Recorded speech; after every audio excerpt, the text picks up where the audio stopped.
오늘 시장 흐름 이해하는 주제, 어떤 주제일까요? 보시죠. 미국 증시 본격적인 하락장 시작되나 국내 증시 영향은? C2 연구소의 이야기꾼 대표님 모셨습니다. 어서 오십시오. 그렇습니다.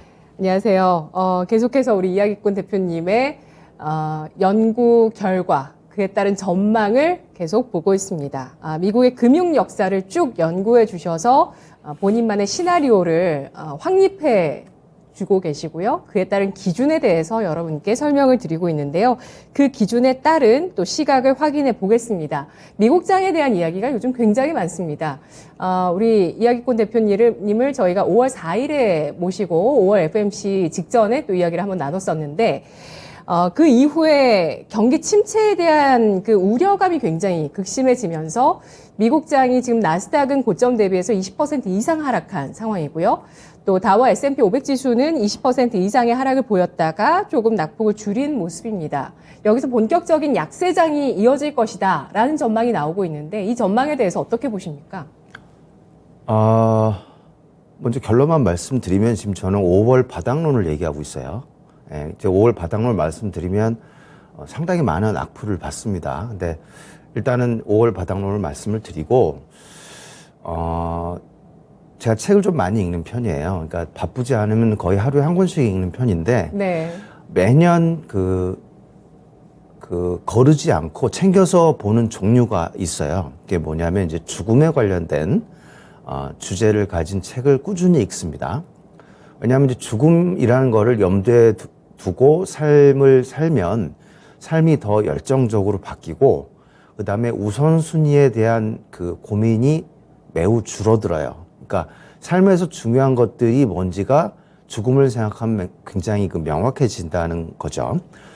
그와 유사하게 그 투자를 할 때도 항상 공황을 염두에 두고 투자를 하면 비슷하게 우선순위에 대한 고민이 많이 줄어듭니다. 그러니까 무엇이 중요한지 굉장히 중요하게 돼요. 그래서 제가 그 거시경제를 연구하는 가장 큰 이유가 결국은 공황을 피하기 위해서라고 말씀드린 이유가 바로 네. 거기 있고요. 예. 제가 이제 작년 말부터 말씀을 드렸고, 뭐 여기가 아니고 다른 매체에서 1월 초에 인터뷰를 했었잖아요. 그때 제가 올해 상반기 소공황 온다 라는 말씀을 드려서 이제 그렇게 이제 인터뷰를 한 적이 있어요. 네, 그거 제가 찾아봤는데 예. 제목이 정확하게 1월 9일에 인터뷰를 하셨고 2022년 상반기 미국 증시 소공황 온다. 예, 그렇게 말씀을 드렸죠. 그리고 올해부터 한국 증시는 좋아질 것이다. 예. 라고 전망을 해주셨어요. 그때 이제 제가 말씀드린 세 가지 이유가 있어요. 첫 번째가 순환 주기상 지금 좋지 않다. 그리고 특히 바이든 행정부 2년차는 조심해야 된다라고 말씀을 드렸죠. 그래서 순환주기에 대해서는 제가 여러 번 말씀드렸기 때문에 넘어가고, 두 번째로 원인이라고 말씀드렸던 게 미국과 중국의 경기 침체는 이미 시작됐다라는 말씀을 드렸어요. 그다음에 세 번째로 말씀드린 이유가 비트코인이 디레버리징이 날 것이다. 그리고 이게 투매를 유발할 것이다라고 말씀을 드렸어요. 그게 다 이제 작년 말부터 말씀드린 것들이에요. 근데 이번은 이제 점점 심해지고 있죠. 제가 그거 말씀드릴 때까지만 해도 무슨 소리냐, 미국 지금 되게 잘 나가고 있는데 경기 침체는 무슨 경기 침체냐라고 많이들 말씀을 하셨는데 지금 점점 심해지고 있죠. 아마 하반기까지도 계속 심해질 거예요.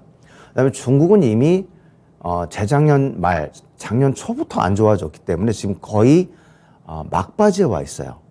그러니까 경기 침체가 가장 안 좋은 막바지에 와 있을 정도로 중국은 경기 침체가 심하고, 그 다음 비트코인 디레버리징이 지금 최근에 결국 마지막까지 왔죠.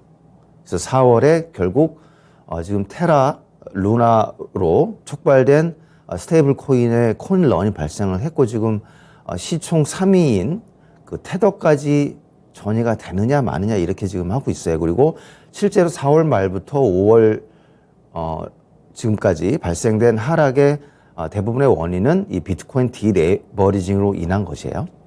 그래서 제가 이제 몇 개 심리 지표하고 뭐 PMI 지표를 좀 드렸는데, 지금 지표를 보면 거의 2008년 그 금융위기 또는 1973년이나 네. 1974년에 발생된 그때의 지금 그 컨슈머 센티멘트라고 보통 얘기하죠. 심리 지표네요. 예, 시카고 연준에서 발표한 그런 하나 가져왔는데 지금 예. 모든 지표가 다 이래요. 지금 보시면 2008년 수준까지 와 있죠. 그 다음에 1974년에서 1973년 발생된 그 니프티 50 버블 붕괴 때하고 비슷한 수준이 되어 있어요. 그러면 과연 지금이 그때 중공황이 일어났던 자리와 유사할 정도로 위험한 상황이냐 하는 건 한번 자문을 해보실 필요가 있어요. 그러니까 제가 볼 때는 굉장히 지금 거의 끝나왔다라고 볼 수가 있는 상황이에요. 그러니까 심리적으로 볼 때는 지금 최악인 상태고, 이제는 거의 하락이 끝난 상태. 근데 이런 그래프를 보면 투자자들이 이제 와서 공포를 느껴요. 하락이 다 끝났는데 지금 매를 다 맞아가지고 저렇게 그래프가 망가진 상태거든요. 저 그래프는 결과란 말이죠. 결과를 보고 지금 앞으로 더 저렇게 될 거다라고 공포를 느끼는 거예요. 근데 저기서 더 내려가면 저건 대공황이거든요. 그럼 과연 지금부터 대공황이 날 것이냐, 곰곰이 생각을 할 필요가 있다는 거죠. 그래서 제가 지금 5월 바닥론 계속 말씀드리고 있고, 지금 뭐 이거 말고도 이제 중국 지표나 유럽 지표도 제가 말씀을 드렸는데 다 마찬가지로 지금 역대 최저로 내려가 있어요. 유럽 센티멘트 지표도 역대 최저고요. 그 다음에 네, 유럽 소비자 신뢰 지수네요. 예, 그것도 예. 마찬가지고, 그 다음에 중국의 제조업 지수, 서비스업 지수, 제가 서비스업 지수 하나 가져왔는데 그것도 지금 거의 그 2020년 수준뿐만 아니라 역대 최저로 지금 떨어져 있는 상태예요. 이건 이제 유럽 지표죠. 네. 지금 2008년 수준까지 떨어졌고, 그 다음에 중국의 서비스업 지수도 지금 2020년을 제외하면 역대 최저예요. 그러면 앞으로 지금 저렇게 된 게 더 저렇게 되겠느냐라는 건 좀 생각을 해볼 필요가 있다는 얘기예요. 그러니까 결과를 보고 경기 침체의 그러니까 통상 경기 침체가 원인일 때는 하락 초반에 소공황이 발생을 하고, 그 다음에 경기 침체가 계속 진행은 되지만 소공황이 끝난 다음에는 그 증시는 반등을 하면서 다시 상승 추세로 바뀌거든요. 그리고 이제 제가 말씀드린 대로 하반기 때는 오히려 경기 침체가 이렇게 심한데 주식이 계속 상승한다는 것은 말이 안 된다라는 얘기가 이제 올해 하반기에 화두가 될 거예요. 이제 거꾸로의 상황이 나오는 거예요. 뭐가 거꾸로냐면 작년 말에는 경기 침체가 이미 시작됐는데 무슨 소리냐, 이렇게 좋은데, 그리고 주식이 갔지만 올해 하반기에 되면 거꾸로가 되는 거죠. 경기 침체는 계속 될 것 같은데 네. 주식은 왜 오르냐, 이건 말이 안 된다. 이제 이런 작년 식으로. 연말에 미국장 사상 최고가 생각나요. 예, 하고 네. 올해 1월까지만 해도 이 폭락이 시작됐는데 무슨 소리냐, 지금 경기가 이렇게 좋은데, 그래서 이거는 잠시 일시적인 하락일 뿐이다라고 생각을 했는데요. 사실은 경기 침체는 시작됐던 거였거든요. 그래서 지금은 오히려 터널의 끝에 와 있다라고 생각을 해야 될 상황이다라고 말씀을 드리고 싶어요. 그 다음에 이제 세 번째인 그 레버리지 그 비트코인 디레버리징까지 끝났기 때문에 이제 어느 정도 상황이. 디레버리징이라는 건 어떤 개념일까요? 부채 그러니까 감소? 비트코인을 그냥 정상적인 현금을 가지고 매수를 하면 참 좋겠는데, 이제 작년 초부터 기관 투자자들이 본격적으로 그 진입을 했잖아요. 네. 그분들은 이제 상당히 그 부채를 가지고도 많이 삽니다. 그러니까 레버리징이라고 얘기하는 거는 신용으로 사는 거를 얘기를 해요. 이게 신용으로 샀던 것들이 이제 갑자기 폭락을 하게 되면 마진콜이 나거나 마진콜 직전까지 오게 되거든요. 그러면 기관 투자자들은 그걸 어떻게든 상환을 해야 돼요. 그런 것들을 디레버리징이라고 하는데, 상환을 하게 되면 이제 그 자기가 현금이 있으면 좋겠지만 현금이 없으면 멀쩡한 우량 주식이라도 팔아서 그 디레버리징을, 그러니까 부채 상환을 해야 돼요.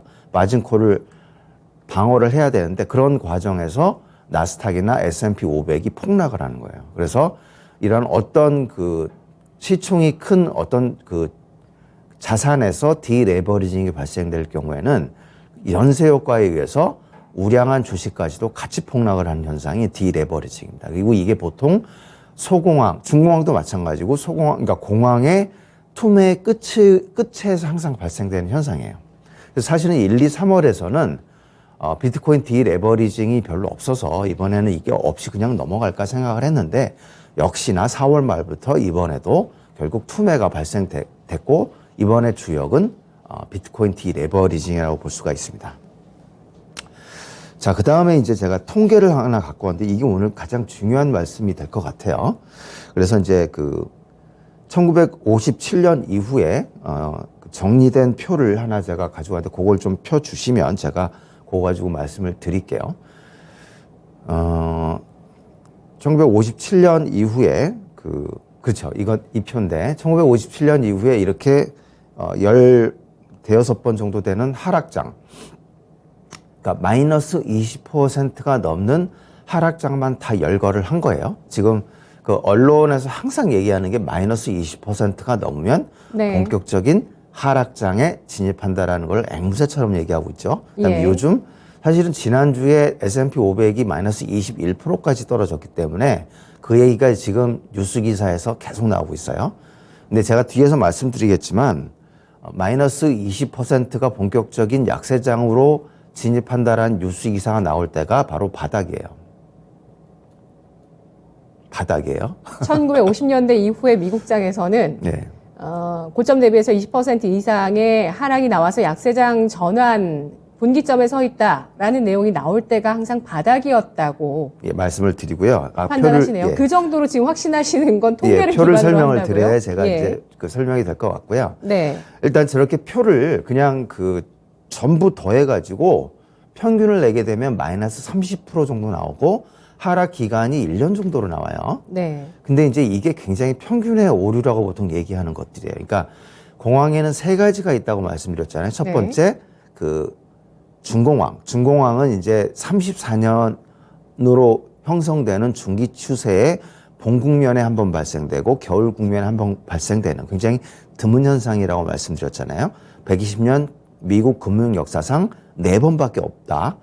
대공황까지 포함하면 5번밖에 없는 굉장히 드문 이벤트라고 말씀드렸죠. 대공황은 단 한 번 있었고요. 단 한 번이고 중공황은 4번밖에 없어요. 그 다음에 그 중간중간에 소공황이 계속 온다고 말씀드렸죠. 그 다음에 소공황 중에서도 여름에 가끔 플래시 크래시가 발생을 할 수도 있다고 말씀을 드렸죠. 이 네 가지를 전부, 네 가지는 공황의 특징이 다 달라요. 근데 이걸 전부 짬뽕해가지고 이렇게 평균을 내버리면 이도 저도 아닌 수치가 나오는 거예요. 그러니까 계속 말씀드렸지만 다시 한번 읊어보면 중공황의 특징은 보통 마이너스 50% 전후로 납니다. 그 다음에 하락 기간은 2, 3년 정도 나요.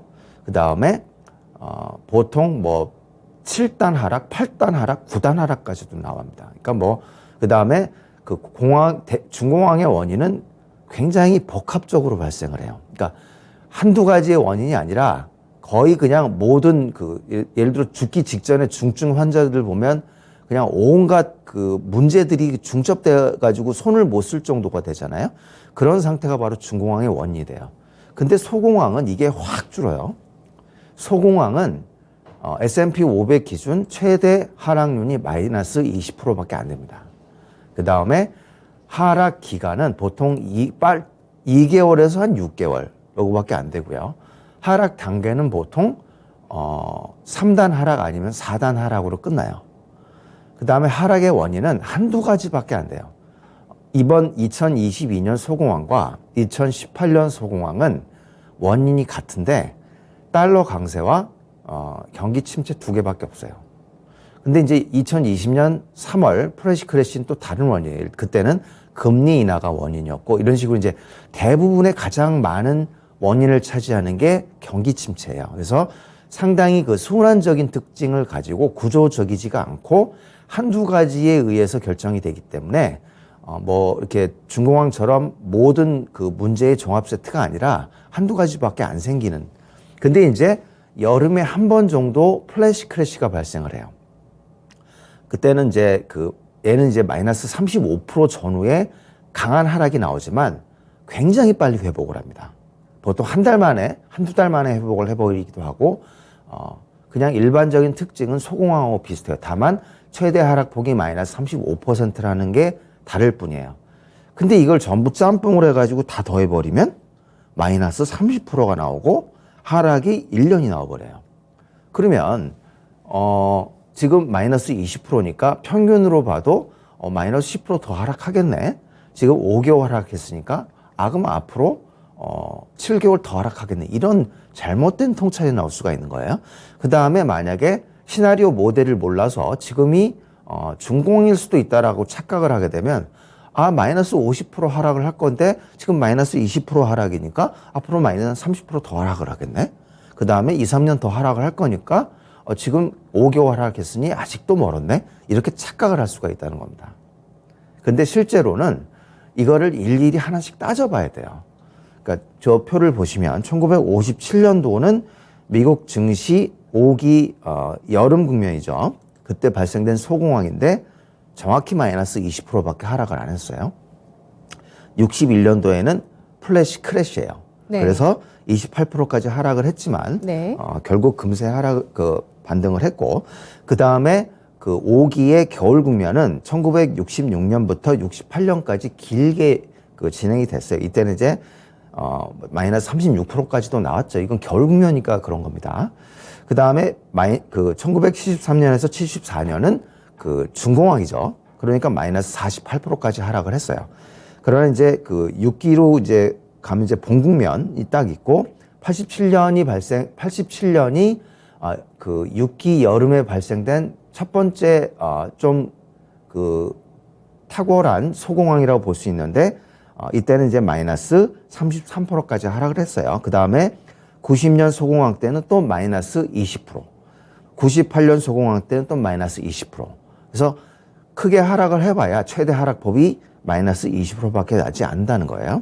그 다음에 이제 2000년부터 2002년까지 발생된 게 이건 소공황이 아니라 중공황이에요. 그러니까 마이너스 50%까지 하락을 한 거고, 그 다음에 2004년도에 사실 소공황이 있기는 한데 그때는 마이너스 20%까지 하락을 하지 않았기 때문에 표시가 안 됐을 뿐인데 2008년도에 또 마이너스 56%까지 하락을 한 것은 중공황이에요. 이게 소공황이 아니란 얘기예요. 그 다음부터 발생되는 소공황들은 2011년 마이너스 19%, 2018년 마이너스 20%, 그 다음에 2020년 3월에 발생된 프레시 크래시는 순간적으로 마이너스 35% 하락을 했지만 한 달 만에 바로 회복을 해버렸죠. 그 다음에 지금 그러니까 2022년 소공황은 지난주부로 마이너스 21%까지 하락한 상태예요.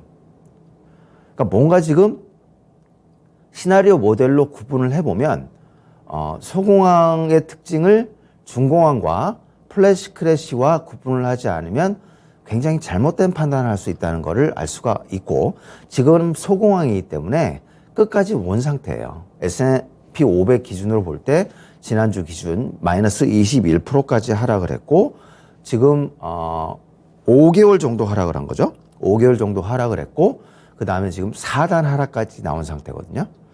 그러면 이제 거의 끝에 왔다고 볼 수가 있는 거예요. 그래서 제가 다른 매체에서도 말씀드렸고, 제 블로그에서도 말씀을 드렸는데 5월 바닥론을 말씀드리고 있는 가장 중요한 원인이기도 합니다. 그 다음에 이제 그 뉴스 기사들은 이제 지금이 이제 되게 중요한 시기죠. 맨날 마이너스 20%면 이제 본격적인 하락장이 시작된다고 얘기를 하니까, 그래서 이제 그 상당히 많은 그 분들이 이제부터 중공황이 시작된다고 믿고 있어요. 근데 이제 저는 5월 바닥론을 말씀을 드렸기 때문에 물론 이제 그 제가 트레이딩을 하는 사람은 아니기 때문에 이게 뭐 조금 더 하락을 할 수도 있을 겁니다. 그 다음에 뭐 6월에 바닥이 나올 수도 있고 그건 제가 이제 알 수가 없어요. 제가 뭐 신이 아니잖아요. 대충 5월 정도면 바닥이 나올 거다라고 보고 있는 것이지. 그래서 대충 한 1, 2개월 후에는 어떻게 될 건가 이제 시장이 검증을 해주겠죠. 하지만 이제 저나 제 뭐 회원분들이나 수강생들한테는 이제 3개월 정도의 분할 매수를 이제 시작해도 되겠다라고 제가 말씀을 드린 상태예요. 그래서 그거는 이제 시간이 지나면 알 수 있을 것 같습니다. 그 다음에 이제 제가 그 현금 그 비중에 대한 표를 하나 말씀을 드린 게 있는데 이제 그 표를 보시면 네. 지금 그 현금 그 비중이 2008년 그 중공황 때보다 더 많아요. 보시면 이제 2008년 중공황 때 현금이 많이 올라와 있죠. 2011년, 2012년에도 많이 올라와 있죠. 2015년, 16년에도 많이 올라와 있죠. 그 다음에 2020년에도 올라와 있는데 그 옆에 조금 아래에 있는 그 수치가 2018년도예요. 그러니까 소공황 때는 항상 현금 비중이 높아 있다는 거를 관찰할 수가 있잖아요. 네. 그다음에 이번에 또 지금 현금 비중이 많이 올라와 있고 지금 2008년 때보다 더 많이 올라와 있어요. 이 말은 뭘까요? 팔 사람은 다 팔았다는 얘기예요. 그러니까 현금 비중이 많이 올라간 거죠. 자, 현금 비중을 많이 가지고 계신 분들은 시장이 어떻게 되기를 바랄까요? 더 폭락하기를 원하겠죠. 왜냐하면 자기는 현금을 가지고 있으니까. 자기는 현금을 가지고 있기 때문에 시장이 더 폭락을 해야 나중에 더 싸게 살 거 아니에요? 그러니까 자기가 통상 매도를 해서 현금 비중이 많으신 분들은 시장을 비관적으로 보게 돼 있어요. 지금이 딱 그 상황이라는 거죠. 하지만 더 이상 팔 사람이 없기 때문에 시장은 이제 살 수밖에 없는 겁니다. 이런 걸 보통 이제 진공현상이라고 제가 말씀을 드려요.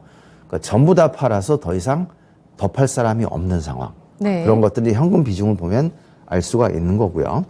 이제 하나 그래프를 더 말씀을 드리고 이제 한국 시장을 봤으면 좋겠는데 이제 그 금리에 대해서 지금 한 번 더 강조를 하기 위해서 제가 가지고 왔어요.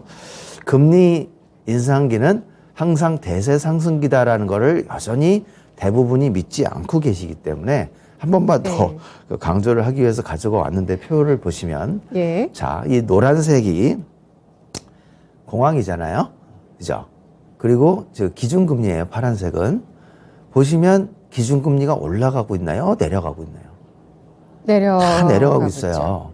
기준금리가 내려가야 무시무시한 공황이 온다는 얘기예요. 예외가 없어요. 예외 딱 하나 있는 게 1973년에서 1974년이죠. 그때는 이제 봉국면이고 전반적으로 시장이 좋지 않고 주식 투자를 크게 줄여야 하는 시점이기 때문에 그렇지만 그때가 아니면 대부분 주식이 상승할 때는 그 금리가 상승한다는 거를 보여줄 수 있는 좋은 예라서 한번 다시 가져와 봤습니다. 네, 지금 2000년 이후의 중공황은 2000년 IT 버블 사태 그리고 2007년의 글로벌 금융위기 사태 단 2번이었습니다. 그리고 지금은 어떤 경기 사이클에 따른 소공황이라고 판단을 하고 있고요. 소공황은 연초부터 진행이 돼서 지금까지 이어지고 있는데 이 소공황의 마무리 국면에 왔을 수 있다라는 가능성을 마지막에 또 현금 비중을 나타내주는 표를 가지고 설명을 해주셨는데요. FMS Cash Levels Rise to Highest Since 911 이렇게 나와 있거든요. 이거는 지금 저축률 평균 현금 레벨? FMS가 뭘까요? 그걸 먼저 좀 설명을 드려야겠네. 예. 이 자료는 뭐냐면, 네. 그 뱅크 오브 아메리카라는 미국 은행이 FMS는 펀드 매니저 서베이라는 뜻이에요. 그러니까 네. 뱅크 오브 아메리카라는 은행에서 관리하는 펀드 매니저가 수백 명이 되시는데 한 200명대의 수백 명이 계신데 요걸 매달 서베이를 해요. 그래서 요거를 공유를 해가지고 투자자들이 굉장히 유용하게 쓰고 있어요. 근데 많은 투자자들이 잘 모르세요. 이건 잘 모르는데 굉장히 유용한 데이터라서 저도 이제 매주 주간 거시경제 보고서를 제가 매주 발행을 하는데 네. 5월 호는 제가 지난주에 정리를 해서 정리를 했고 그 중에 나온 그래프 중에 하나입니다. 그래서 네. 그거는 이제 펀드 매니저들이 질문을 받는 거죠. 지금 현금 비중 얼마나 되세요? 그랬을 때 그것들을 전부 취합을 해서 저렇게 이제 데이터화한 거죠. 네. 펀드 매니저에게 설문조사를 한 결과라고 보시면 될 거고요. 이게 중공황이었던 2008년 당시보다도 현재 펀드 매니저들의 현금 비중이 높은 상태다라는 점에서 이제는 터널의 끝에 와 있다라고 판단을 해주고 계시는데요. 미국 주식시장이 바닥을 잡고 올라서 줄 때 우리 증시도 동반해서 상승할 수 있을 것인가. 이건 달러화를 놓고도 얘기를 해봐야 되는 문제가 아닐까라는 생각이 드는데 어떻게 판단하세요? 이제 앵커님께서 이제 굉장히 제 말씀을 잘 이해해 주신 것 같아서 정말 감사드리고요. 네. 키는 달러예요. 네. 키는 달러고요. 요즘 이제 이런 말씀 많이 하시잖아요. 지금 워낙 많이 하락을 했기 때문에 반등은 할 것이다. 하지만 더 큰 하락을 할 것이다. 이게 지금 증권사나 많은 전문가들의 거의 공통된 의견이에요. 저도 그런 얘기를 많이 듣거든요. 제가 5월 바닥 이후에 대세 상승을 일으킬 가능성이 굉장히 크다라고 말씀드리면 이제 많은 분들이 댓글이 이러저러한 의견이 지금 대세다. 더 큰 하락이 대세 상승이 아니라 하락이 올 것이다라고 얘기를 하는데 그거에 대해서 좀 말씀을 드릴게요. 그 키는 달러가 결정을 할 거라고 보고 있습니다. 근데 저는 대세 상승이라고 말씀을 드리는 이유는 하반기에 달러 약세가 올 가능성이 크기 때문에 그렇게 전망을 하는 것이고, 만약에 달러 강세가 유지가 되면서 혹시 반등이 나온다면 그거는 가능할 수 있어요. 그래서 그거는 달러에 영향을 미치는데 한번 그거는 하나씩 말씀을 드려볼게요. 일단 지금 2022년 소공황이 지난 2018년 소공황하고 굉장히 유사해요. 그러니까 공황의 특징은 4가지라고 아까 계속 말씀드리고 있는데, 첫 번째 원인이 무엇이냐, 두 번째는 얼마나 최대로 하락을 하느냐, 세 번째는 얼마나 오래 하락을 하느냐, 네 번째는 얼마나 계단식으로 하락을 하냐. 이렇게 이제 4가지 정도로 공황의 특징을 구분해 볼 수 있다고 했어요. 정확히 이제 하나가 더 있는데 어떤 종류의 공황이냐라는 거죠. 중공황, 소공황, 초단기 조정, 플래시 크래시, 이런 것들을 다 봐야 되는 거죠. 근데 이제 중공황이라고 믿는 것은 잘못된 생각이다라고 말씀드린 이유고, 그래서 2018년은 이제 하고 지금하고 비슷한 게 둘 다 원인이 달러 강세였고 경기 침체였다는 거고, 그다음에 둘 다 20% 초반 하락을 했다는 거고, 그다음에 하락 기간도 비슷해요. 지금 2018년은 11개월 하락을 했고 2021년 지금 현재 5월 현재 10개월 하락을 했고 둘 다 3단 하락을 했어요. 지금 상황이 굉장히 똑같습니다. 네. 근데 코스피 이제 기준인가요? 예? 코스피 기준인가요? 예, 코스피 기준입니다.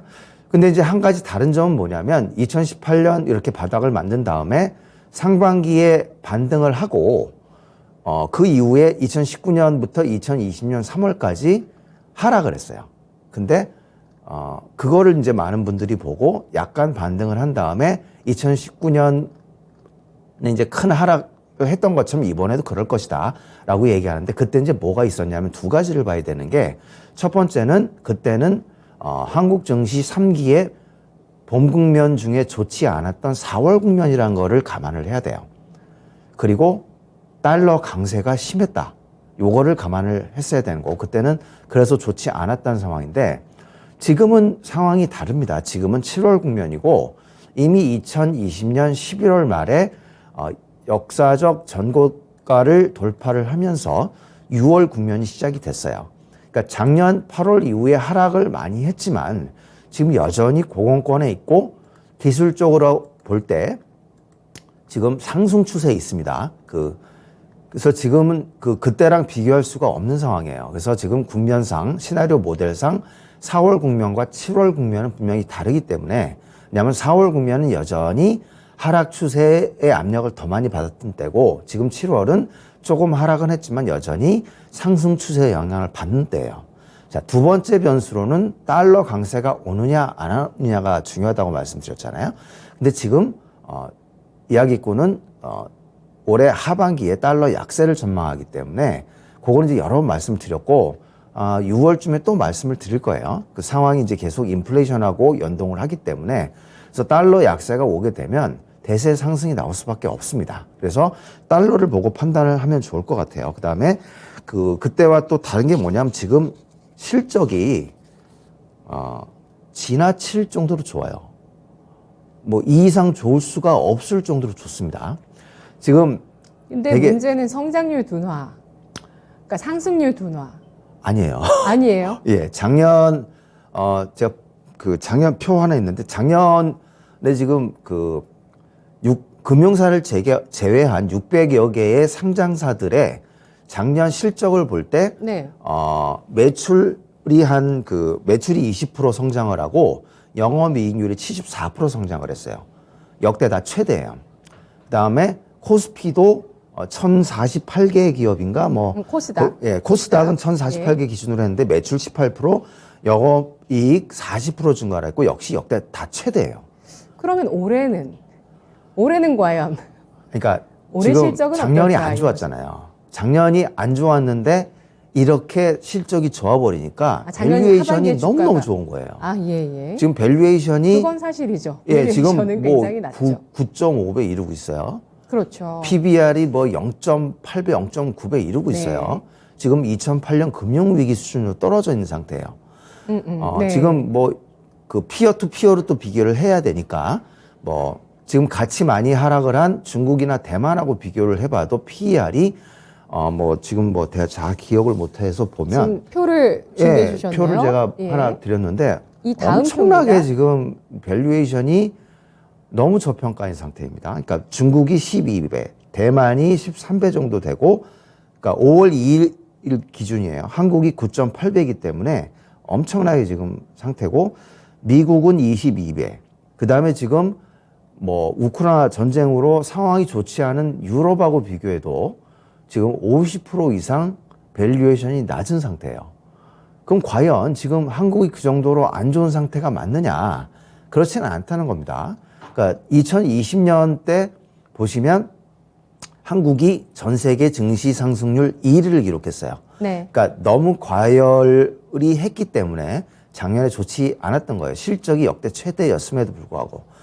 그렇기 때문에 지금 밸류에이션 상으로 볼 때 2019년과 역시 또 차별화를 볼 수가 있는 상황이다. 그래서 2019년과 이제 그 밸류에이션 상황에서 굉장히 다르고 시나리오 모델상도 다르고 만약에 올해 하반기에 달러 약세까지 오게 되면 지금 증권사와 많은 그 전문가들이 우려하는 대세 하락은 오지 않고 오히려 이야기꾼은 대세 상승을 그래서 주장을 하는 겁니다. 네. 마지막으로 한 30초 1분 정도 남아 있는데 삼성전자와 수출에 대한 얘기가 좀 남아 있는데 이 가운데서 어떤 얘기를 간단하게 해보고 또 다음 시간에 기약할까요? 자, 수출은 참 이게 시간차 개념이라는 게 있어요. 짧게 말씀을 드리기 때문에 많이 말씀을 못 드리지만 수출 증가율을 봐야 된다고 항상 말씀드렸어요. 수출 증가율이 꺾이기 시작할 때 전체 경기 침체가 시작되고 증시도 하락을 한다고 말씀을 드렸고 죄송하지만 소공황이 끝나면 경기 침체가 계속 지속되고 수출도 계속 나빠진다 하더라도 증시는 생뚱맞게 다시 살아나요. 그래서 그러한 시간차를 감안을 하신다면 올해 하반기는 수출도 나빠지고 경기 침체도 더 심해지겠지만 증시는 오히려 좋아질 거라고 전망을 합니다. 네, 알겠습니다. 150년의 미국 금융 역사 가운데서 공황에 대한 분석을 해낸 끝에 공황을 피하는 전략에 대해서 세워주고 계시는 분이신데요. 시투연구소의 이야기꾼 대표님, 오늘은 현재 진행되고 있는 소공황, 달러 강세와 경기 침체로 인해서 빚어지고 있다는 점 확인을 해봤고요. 달러화 인덱스는 지금 21선이 이탈하는 움직임이 나오고 있습니다. 과연 앞으로 달러 약세로 전환되면서 시장의 분위기가 반전되는 바닥이 나올 수 있을지 지켜보도록 하겠습니다. 분석 잘 들었습니다. 고맙습니다. 네, 펀드 매니저 서베이에 따르면 현금 비중이 2008년 금융위기 당시보다 더 높은 현금 비중을 보여주고 있다는 점, 그리고 여기에 현재 밸류에이션, 금융위기만큼 우리 증시 낮아져 있다는 점을 주목해 보도록 하겠습니다. 지금까지 투자 판단에 도움드릴 수 있는 여러 가지 내용들 확인해 봤고요. 다만 주가의 상승과 하락을 보장하지 않는다는 점을 유의하시기 바라겠습니다. 마감 계속 토마토TV 지켜보시면서 함께해 주시고요. 내일 뵙도록 하겠습니다. 고맙습니다.